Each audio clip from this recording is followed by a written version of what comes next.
కొట్టిన సపట్లు కొట్టంగా ఓర్మైనా తల్లి స్థానంలో ఉండాలి. ఓర్మి దాన్ని సమర్థించం. వాడికి అహంకారం బట్టి కళ్ళు నెత్తికెక్కి గురువును కొట్టినోడు రేపు తల్లిదండ్రులను కొడతాడు, సమాజాన్ని పాడు చేస్తాడు. అందుకని అట్లాంటి వాడి గురించి తల్లిదండ్రులు చర్య తీసుకోవాలా, కూలి యాజమాన్యం చర్య తీసుకోవాలా, గవర్నమెంట్ కూడా మనమే చెప్పాలి. మన పిల్లగాడి భవిష్యత్తు బాగుండాలంటే మన చేతులతో తల్లిదండ్రులు మనమే గవర్నమెంట్కి పట్టిస్తే వాడికి సరైన భయం పెడతారు. ఈ ఏజ్లోనే ఇప్పుడు పెడితేనే లైన్లోకి వస్తాడు. ఇంకా మళ్ళీ పెరిగి పెద్ద అయ్యి వాడికి ఒక ఏజ్ వచ్చి నాకు పెడితే వాడు ప్రాణానికే ప్రమాదం, కానీ వాడు మారడు, వాడు దేశాన్ని పాడు చేస్తాడు. వాళ్ళే తల్లిదండ్రుల కారణం అని కొంతమంది. ఇప్పుడు కొంతమంది ఏమో తల్లిదండ్రులు పెంచక సరిగా వాళ్ళ ఇష్టానికి వాళ్ళ స్వార్థానికి కొంతమంది తల్లిదండ్రులు ఉంటారు. కొంతమంది కష్టపడి చదివించే తల్లిదండ్రులు ఉంటారా? ఇప్పుడు ఆ రకం ఉంటారు, ఈ రకం ఉంటారు, రెండు రకాలు ఉంటారు. రెండు రకాలు ఉన్నప్పుడు తల్లిదండ్రులు ఏమి కొడుకుని చెడిపోమని చెబుతారా? చెప్పరు కదా. బిడ్డనైనా కానీ కొడుకునైనా కానీ వాళ్ళ భవిష్యత్తు బాగుండాలని చదివించినా కూడా, ఏ పని చేపించినా కూడా వాళ్ళ కోసం తల్లిదండ్రులు కష్టపడతారు. కానీ వాళ్ళు ఏం చేయాలా? కన్నందుకు చూస్తారు, చూడకుండా ఎందుకుంటారు? ఇప్పుడు ఇప్పుడు తల్లిదండ్రులు చూడకుండా ఏమంటారు? ఇప్పుడు కష్టపడి లచ్చలు పెట్టి చదివించేది ఏమిటికి? పిల్లల్ని. కొంతమంది పిల్లల్ని పట్టించుకుంటారు, భవిష్యత్తు గురించి మాట్లాడతారు. ఇప్పుడు ఒక పొలం పని చేసుకునే వాళ్ళు ఉంటారు, వాడి కోసం 10 రోజులకు ఒకసారి రావాలంటే రాలేరు. అప్పులు చేసి కడుపాయ కట్టుకొని కష్టపడి మట్టి పిసికే వాళ్ళు ఉంటారు. నమ్మకంతో పిల్లల్ని పంపించినప్పుడు తల్లిదండ్రుల నమ్మకాన్ని నిలబెట్టుకోవాల్సిన బాధ్యత పిల్లలకు కూడా ఉంటుంది. ఎంతసేపు తల్లిదండ్రులు అంటే ఉపయోగం ఏముంటుంది? పిల్లలకు కూడా కొద్దిగా బాధ్యత తీసుకోవాలి కదా. కొంతమంది ఏమో తల్లిదండ్రులు కొంతమంది వాళ్ళ ఇష్టానికి పిల్లల్ని వదిలేసిన వాళ్ళు ఒక రకంగా తయారవుతారు. ఇప్పుడు మనం ఈ స్కూల్ పిల్లగాడి గురించి మాట్లాడాలంటే తల్లిదండ్రుల వైఫల్యం ఏమి కానరాట్లేదు. అక్కడ వాడి అహంకారమే కానొస్తుంది. అక్కడ ఏమి తెలిసి తెలియని ఎత్తం వాడి అహంకారం కానొస్తుంది. ఇప్పుడు వాడి ఏజ్ పెద్దగలేదు. ఇప్పుడు వాడి ఏజ్ పెద్దగలేదు అని అంటానికి. అటు కానీ వయసు చిన్న వయసు.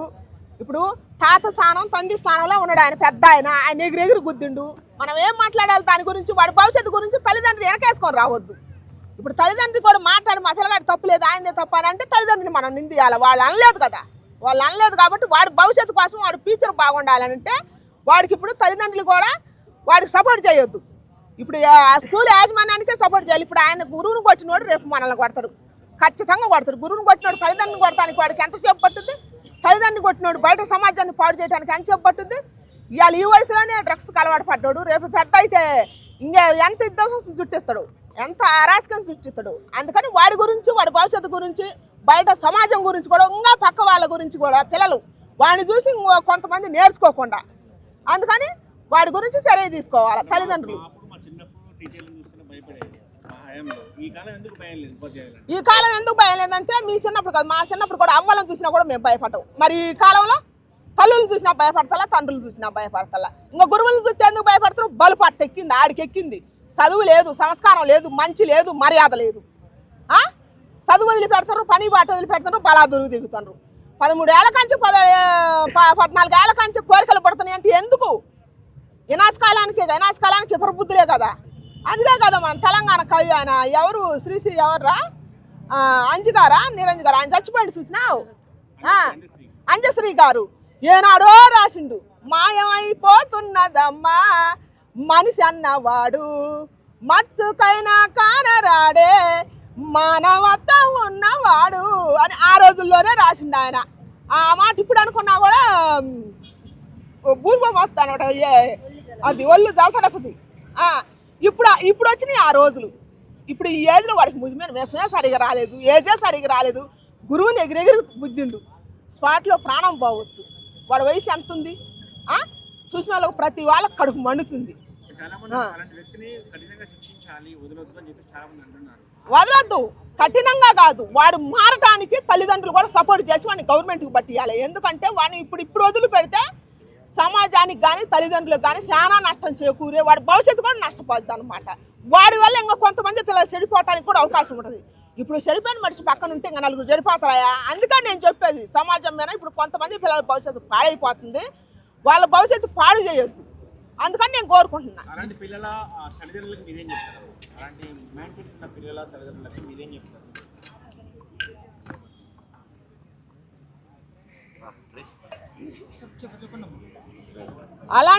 తల్లిదండ్రులకి దయచేసి అలాంటి పిల్లలు ఉన్న తల్లిదండ్రులు పిల్లల్ని వెనకేసుకొని రావద్దు. మన కొడుకు బాగుండాలా, మన పిల్లగాడి భవిష్యత్తు బాగుండాలా, వాడిని చూసి ఇంకా కొంతమంది నేర్చుకోవాలి కానీ చెడిపోవద్దు. మన సమాజానికి వాడు మేలు చేయకపోయినా అనేది కానీ కీడు చేయొద్దు అని ఉద్దేశం ఉంటే తల్లిదండ్రులు కొడుకు భయం చెప్పుకోవాలా. వాడి వల్ల సమాజానికి నష్టం జరగకూడదు, కన్న వాళ్ళకి నష్టం జరగకూడదు. అందుకని వాళ్ళ కలింగా లేదనుకో గవర్నమెంట్కి పట్టియాలి. గవర్నమెంట్కి పట్టితే వాడు ఖచ్చితంగా బాగుపడుతుంది, వాడి భవిష్యత్తు బాగుంటుంది. ఇప్పుడు ఈ వయసులో వీడికి తెలియదు అటు కానీ వయసు కదా. ఒక వయసు వచ్చి నాకు మారే వాళ్ళు చాలా మంది ఉండరు. అందుకని దయచేసి తల్లిదండ్రులు సపోర్ట్ చేసి వాళ్ళ చేతులతో వాళ్ళే గవర్నమెంట్కి పట్టియాలి. అవును అవును అవును, కొడితేనే చదువు వస్తుంది. కానీ కొంతమంది ఏమో మరి అరాస్కం చుట్టిస్తున్నారు. కొంతమంది ఇప్పుడు 2 రకాలు పడి ఉంది. ఇప్పుడు ఆ పేరు చెప్పి కొంతమంది పిల్లల్ని ఎచ్చలవిడిగా కొడుతున్నారు, కొంతమంది పిల్లల భవిష్యత్తు కొడుతున్నారు. గురువులు 2 రకాలు పడి ఉంది ఇప్పుడు ఈ సమాజంలో. అందుకని ఆ వర్గానికి చెప్పాలా, ఈ వర్గానికి చెప్పాలా. దయచేసి పిల్లలు తప్పు ఉన్నప్పుడు గురుస్థానంలో ఉన్నారు కాబట్టి మీరు తల్లిదండ్రులుగా దండించండి. తప్పు లేదు, అది సమాజం మీకు అందరు అండగా ఉంటారు. మళ్ళీ మీరు తప్పు చేసి పిల్లల మీద మీరు సై చేసుకోకూడదు. అప్పుడు గురువులు తప్పు చేసినప్పుడు విద్యార్థులు తిరగబడ్డా తప్పు లేదు. ఎందుకంటే గురుస్థానంలో ఉండి విద్యార్థులు ఏదిస్తే ఎవరు కూడా తల్లిదండ్రులు ఊకోరు, విద్యార్థులు ఊకోరు. అందుకని 2 రకాలుగా భవిష్యత్తు ఆలోచించాలి. వాళ్ళ భవిష్యత్తు ఆలోచించాలి, వీళ్ళ భవిష్యత్తు ఆలోచించాలి. ఇదివరకు గురువులు అంటే తల్లిదండ్రులతో సమానం. ఇప్పుడు కదా తల్లిదండ్రుల తర్వాత గురువే కాబట్టి ఇప్పుడు అట్ట లేదు. తల్లిదండ్రులని లెక్క చేయట్లే, గురువులని లెక్క చేయట్లే. గురువులు కూడా వాళ్ళ స్థానంలో వాళ్ళు ఉంటారు కొంతమంది. అందుకని దీన్ని బట్టి 3 వర్గాలు పడ చెడిపోతున్నారు. కాబట్టి ముగ్గురు ఎవరు బాధ్యత వాళ్ళు నిర్వర్తించడంలా. తల్లిదండ్రులు ఉండ బాధ్యత కొంతమంది తల్లిదండ్రులు వాళ్ళ బాధ్యత వాళ్ళు చేయటం లేదు. గురువు స్థానంలో ఉండాలి, వాళ్ళ బాధ్యత వాళ్ళు కొంతమంది చేయటం లేదు. ఇప్పుడు స్టూడెంట్ స్థానంలో ఉండాలి కూడా కొంతమంది వాళ్ళ బాధ్యత వాళ్ళు చేయట్లేదు. ఇప్పుడు 3 రకాలు పడి ఉంటారు. కాబట్టి ఈ ముగ్గురు మారాలి. మారితే అందరి భవిష్యత్తు బాగుంటుంది. కొట్టేసి వస్తారో లేకపోతే ఏదైనా తాగేసి వస్తారో మనకు తెలియదు. కానీ ఆ పిల్లల్లో అంత విపరీతానికి వాళ్ళ మైండ్ సెట్ మారిపోవటం, మార్చేసుకోవటం చాలా దారుణం. ఎందుకంటే గురువు అనే ఒక గౌరవం లేదు, భక్తి లేదు, లేదా భయం లేదు, తల్లిదండ్రులకు విలువ లేదు. ఇంకా ఆ విధంగా వాళ్ళు మారిపోవటం, వాళ్ళ మానసిక స్థితి మరి ఏ విధంగా అనుకుని ఇదవుతున్నారో తెలియట్లేదు. భయం అనేది మాత్రం ఆ పిల్లలకు లేదు. ఖచ్చితంగా భయం అనేది ఉంటే కనుక గురువు దగ్గరికి వెళ్ళడానికి మనం ఆలోచిస్తాం. యాక్చువల్గా పిలిస్తే ఏమన్నా కొడతారేమో, మనల్ని ఏమన్నా అంటారేమో అన్న భయంతో మా వయసులో అయితే వెళ్ళేవాళ్ళం కదమ్మా. కొన్ని తర్వాత ఒక 10-15 ఏళ్ళ తర్వాత కూడా మాస్టర్ పిలుస్తున్నారంటే భయపడేవాళ్ళం. అదేంటంటే ఇప్పుడు అటువంటిది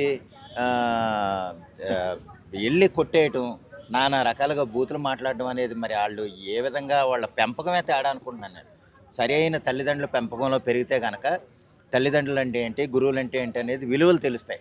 అటువంటి విలువలు లేని ఎదవలు ఇలాగ స్కూల్లో చదివి అంటే యాక్చువల్గా ఆడి భవిష్యత్తును అయితే నేను ఇప్పుడే చెప్పేయగలను. ఎలాగంటే ఆడు ఒక ఈ 10th అవనాయి లేదా ఇంటర్మీడియట్ అవనాయి అయిన తర్వాత అయితే కనుక ఖచ్చితంగా జేబులు కొట్టడానికి వెళ్తాడు, లేదా ఏదైనా డెకైట్ పనులు చేయడానికి తప్ప ఆడు ఉన్నతంగా ఆడు మైండ్ సెట్ ఉండదు, ఆడు ఏదైనా మంచి ఉద్యోగం పొందే అవకాశం కూడా ఉండదు.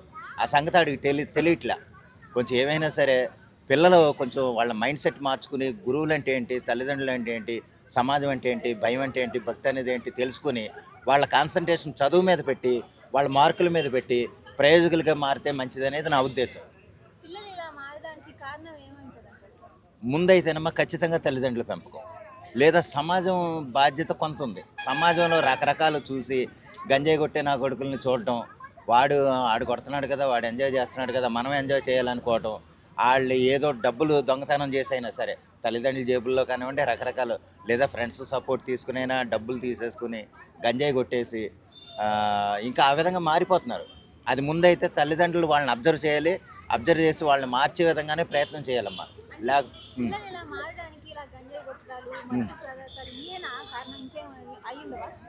అంటే సోషల్ మీడియా ఉంది, కొంచెం రీల్స్, ఆ ఎఫెక్ట్ కూడా, ఆ ఇన్ఫ్లుయెన్స్ కూడా ఉంటుంది, నేను కాదంటలే.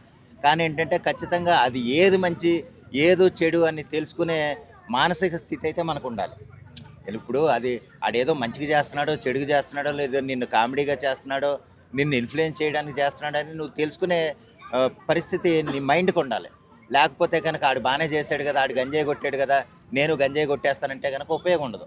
నీ భవిష్యత్తు పోద్ది. ఆడు ఎలాగ సంకనాగిపోయాడు, ఆడితో పాటు నువ్వు కూడా పోవాలనుకుని ఆ దారి వెతుక్కోవటం తప్ప నీకు ఉపయోగమైన దారి అయితే మాత్రం కాదు. పెద్దవాళ్ళు కూడా పిల్లల మీద శ్రద్ధ తీసుకోవాలంటారా ఇలాంటి ఖచ్చితంగా తీసుకోవాలమ్మా. పెద్దవాళ్ళు తల్లిదండ్రులు తీసుకోవాలి ముందు. తల్లిదండ్రులు తీసుకున్న తర్వాత కొంత బాధ్యత అంటే గురువుల మాట వినేలాగుంటే గురువులు చెప్తారు, కొంతవరకు ప్రయత్నిస్తారు. అదేంట్రా అలా ఉన్నావేంట్రా, నువ్వు మంచి మార్కు బాగా చదువుకోరా, లేకపోతే ఇలాగని చెప్తారమ్మా. వాళ్ళని మార్చే విధంగా మనకి మంచే చెప్తున్నారు, మన కోసమే చెప్తున్నారు కదన్న గ్రహించే జ్ఞానం పిల్లలకు ఉండాలి. ఆ విధంగా గురువులు చెప్పిన మార్గాన్ని ఎంచుకొని మంచి భవిష్యత్తు కోసం వాళ్ళు ప్రాకులాడాలి తప్ప ఈ గంజాయి కొట్టేసి లేదా గురువులు కొట్టేసి రకరకాల ఏదో హీరోయిజం ఫీల్ అయిపోయి నేనే పెద్ద పోటుగాడిని అన్నట్టు ఫీల్ అయిపోయి నేను ఎవరినైనా కొట్టేయగలను ఏదైనా చేసేయగలను అనుకుంటే కనుక ఆడంత సన్నాసి లేడు. అంతే సింపుల్గా. తను మారడానికి అంటే ఆ ఏజ్ ఉన్న పిల్లవాళ్ళు ఇంకోసారి ఇలా ప్రవర్తించుకుని ఉండడానికి ఏం చేస్తే బెటర్ అంటారు? ఏం చేయాలంటే పాఠశాల నుంచి కూడా, అంటే ఎవరైతే మాస్టర్లను వాడు కొట్టడానికి ప్రయత్నించాడో స్కూల్ నుంచి కంప్లైంట్ ఇవ్వాలి. ఖచ్చితంగా స్కూల్ నుంచి కంప్లైంట్ ఇచ్చి పోలీస్ కేసు పెట్టాలి. పోలీస్ కేసు పెడితేనమ్మా ఇది చూసి భవిష్యత్తులో మిగిలిన పిల్లలు కూడా అలాగ ఇప్పుడు కొన్ని హాస్పిటల్ ముందు చూస్తున్నాం మనం, పేషెంట్స్ ఎవరైనా కనుక డాక్టర్ల మీద దాడి చేస్తే చర్యలు తీసుకోబడను అని. అదే పరిస్థితి ఈ స్కూల్లో కూడా అలాగ ఏర్పాటు చేస్తే కనుక టీచర్ల మీదకి దాడి చేయడానికి వాళ్ళు రావడానికి కూడా ఆలోచిస్తారు. వాళ్ళ భవిష్యత్తు పోయినా సరే పోయేలాగానే చేయాలి టీచర్లు కూడా. వైరల్ అవ్వడం ఏందండి, వైరల్ చేయాలి. ఇప్పుడు అలాంటి వాళ్ళు ఒక గురువు పైన ఆ విధంగా దాడి చేసే విద్యార్థులను చూసి ఒకరి నుంచి ఒకరు నేర్చుకుంటారు. ఇలాంటి విద్యార్థులను అసలు మనము సహించవద్దు. ఎందుకంటే ఇలా ఇంకొకటి విషయం ముఖ్యంగా చెప్తున్నా, తల్లిదండ్రులారా మీ పిల్లలకు మీరు కూడా స్కూళ్ళలో టీచర్లు కొడితే మాత్రము మా టీచర్ల మీదకి గొడవకు కొట్లాడకపోకండి. ఇలా మీ పిల్లగాని ఎందుకు కొడతారండి? మీ పిల్లగాడు ఏదో తప్పు చేస్తేనే చదవకుంటేనే కదా మీ పిల్లగాని కొట్టేది. అంటే ఆ పిల్లగాడు కొడుతున్నా పిల్లగాడు మారి మంచి సక్సెస్ఫుల్గా మంచి చదువుకుంటాడు, భవిష్యత్తులో ముందడికి వెళ్తాడు, గొప్పోడు అవుతాడు అనే విషయంతోనే టీచర్ కొడతాడు తప్ప ఇలా టీచర్లకు మీ పిల్లల పైన ఎలాంటి కోపం అనేది ఉండదు. ఎందుకంటే వాళ్ళకి మీరు చుట్టాలు కాదు, బంధువులు కాదు, పక్కింటి వాళ్ళు కాదు. ఇలా ఏ స్కూల్లోకి పోయినా కూడా నా స్టూడెంట్ అనేది వాడు మంచిగా చదువుకోవాలి, భవిష్యత్తులో గొప్పోడు కావాలి, మంచి ప్రయోజకుడు కావాలని చెప్పేసి ఇలా టీచర్లు మీ పిల్లలకు ఇలా బెదిరిస్తారు తప్ప టీచర్లకు అలా ఎలాంటి కోపం ఉండదని చెప్పేసి నేను తెలియజేస్తున్నా. అంటే చాలామంది తల్లిదండ్రులు సార్ కొడితే వెళ్ళి కంప్లైంట్ పెడితే వాళ్ళు కొట్టడం గట్రా చేస్తున్నారు కదా, దీని మీ అభిప్రాయం? అదే అండి, తల్లిదండ్రులు చేసిన తప్పుల వల్లనే ఇలా పిల్లలు కూడా అదే నేర్చుకుంటారు. ఇలా మీ పిల్లగాని ఎందుకు కొడతారండి? హోంవర్క్ చేయకుండా కొడతాడు, చదవకుంటే కొడతాడు, అల్లరి చేయకుంటే కొడతాడు, డిసిప్లిన్గా లేకుంటే కొడతారు తప్ప ఇలా పిల్లల పైన ఎలాంటి కోపం ఉండదండి. ఎందుకంటే పిల్లలు అంటే ఇలా గురువుకి ఎవరికైనా వాళ్ళ సొంత పిల్లలానే బాగా చదువుకోవాలనే ఉద్దేశంతో చెప్తారు తప్ప ఇలా పిల్లల్ని వట్టివట్టే కొట్టడానికి ఉండదు. ఎందుకంటే పిల్లలు భవిష్యత్తులో ఇలా పిల్లగాడు గొప్పోడై ప్రయోజకుడు అయిన తర్వాత చెప్పుకుంటాడు, సార్ అరే నా స్టూడెంట్కి ఇలా గొప్పోడైండు అని చెప్పేసి ఇలా ఆ విధంగా చూస్తారు. కానీ ఇలా తల్లిదండ్రులే పిల్లగాని కొట్టంగానే తల్లిదండ్రులు అందరూ కలిసి చుట్టాలందరూ పోయి టీచర్లను కొట్టడము. ఇలా గవర్నమెంట్ కూడా కొన్ని సిస్టమ్ మార్చాలండి. గవర్నమెంట్ కూడా ఇలా టీచర్ కొడితే టీచర్ సస్పెండ్ చేయడం అనే విధానం జీవోని మనం తీసేయాలి. ఇలా పిల్లలను వట్టి ఎందుకు కొడతారండి టీచర్లు? ఇలా మనమందరం చదువుకున్నాము, ఇలా ప్రతి ఒక్కరు కూడా చదువుకున్నారు, చదువుకుంటే వట్టిగా టీచర్లు వట్టి కొడతారా? పిల్లగాడు చదవకుంటేనో హోంవర్క్ చేయకుంటేనో ఇలా మీ పిల్లగాని ఇలా మనం చూసుకుంటే గిట్ట పిల్లగాడు ఒకడు కొడుతుంటారు, ఒకడు భయం చెప్తుంటాడు, ఇలా మాటతో చెప్తుంటాడు. ఆ విధంగా ఉండి ఇలా పిల్లగాన్ని గొప్ప చేయాలి, పిల్లగాన్ని బాగా చదివిపోయాలి, మా స్కూల్ ఏదో పిల్లగాడు మంచిగా చదువుకోవాలని చెప్పి ఉద్దేశంతో చేస్తాడు తప్ప ఇలా వట్టివట్టే కొట్టాడు. తల్లిదండ్రులారా ఇలా మీరు అందరూ మార్చుకోవాల్సిన విషయం ఉంది. పిల్లగాన్ని కొట్టంగానే ఉరుక్కుంటా పోయి టీచర్లను పోయి దాడి చేయడం, ఇష్టానుసారం చేయడం ఇది కరెక్ట్ కాదు. రాబోయే రోజులలో ఇలా టీచర్లు కొట్టిండు, రేపు మిమ్మల్ని కూడా కొట్టే రోజు కూడా వస్తాయని చెప్పేసి నేను తెలియజేస్తున్నా. అందరికీ నమస్తే, దిస్ ఈజ్ కరాటే కళ్యాణి. మీరు మంచి న్యూస్ చూడాలన్నా, మంచి విషయాలన్నీ కూడా తెలుసుకోవాలనుకున్నా కూడా ప్లీజ్ సబ్స్క్రైబ్ వి ఛానల్. హలో అండి, వీటీవీ సబ్స్క్రైబ్ చేయండి. హాయ్ అండి, this is actor Suman. So వీటీవీని లైక్ చేయండి, షేర్ చేయండి, సబ్స్క్రైబ్ చేయండి. Hi hello, I'm Sasirekha, Miss India. So వీటీవీని లైక్ చేయండి, సబ్స్క్రైబ్ చేయండి, షేర్ చేయండి. ఏమైనా డౌట్స్ ఉంటే కామెంట్ బాక్స్లో కామెంట్ చేయండి. Thanks for VTV.